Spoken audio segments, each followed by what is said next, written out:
अगर आप भी चाहते हैं कि SS फिल्म्स मोतिहारी के ऑडियो वीडियो सबसे पहले आप तक पहुंचे, तो इस चैनल को सब्सक्राइब करें और साथ ही बेल आइकन को दबाना ना भूलें।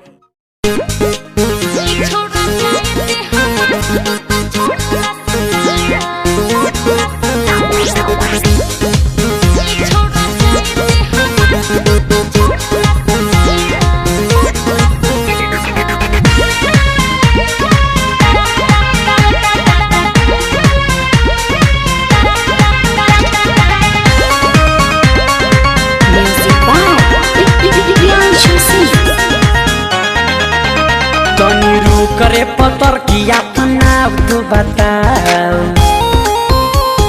सुनना बोला ना। तनी रू करे पतर किया तनाव तू बताओ, तनी रू करे पतर किया तनाव तू बताओ। दे दे मोबाइल नंबर आपन तू तो गाँव तो बताओ। जनी हमारा से इतना भाव तू बनाओ, प्यार करो तने जोने गुस्सा दिला। छोड़ा जाए ते हमारा तू तो छोड़ रास्ता, बिना मतलब के लत जो तो मिली नसता।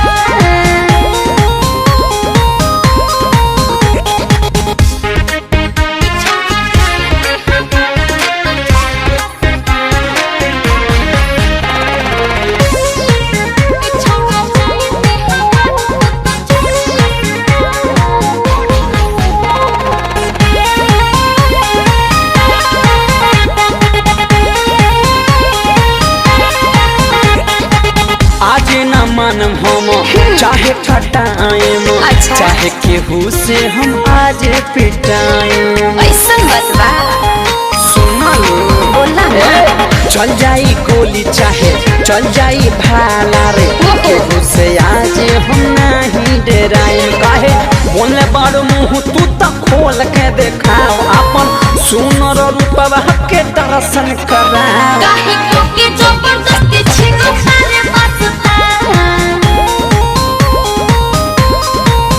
लोगों मारे के तोर निकली बसता।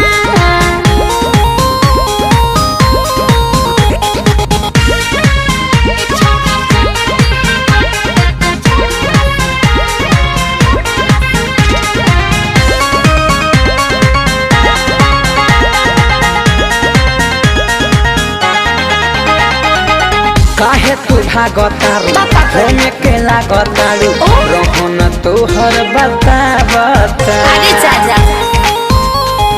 सही में का हो ना हो हमरो तो कुछो कुछो होता वे फीलिंग रे, निकल के बाहर तू आवता। नाम शशिलाल यादव हो, यादव जी के छोरा हवे, विदेश बिहारी का बताइया जतोरा। बड़ी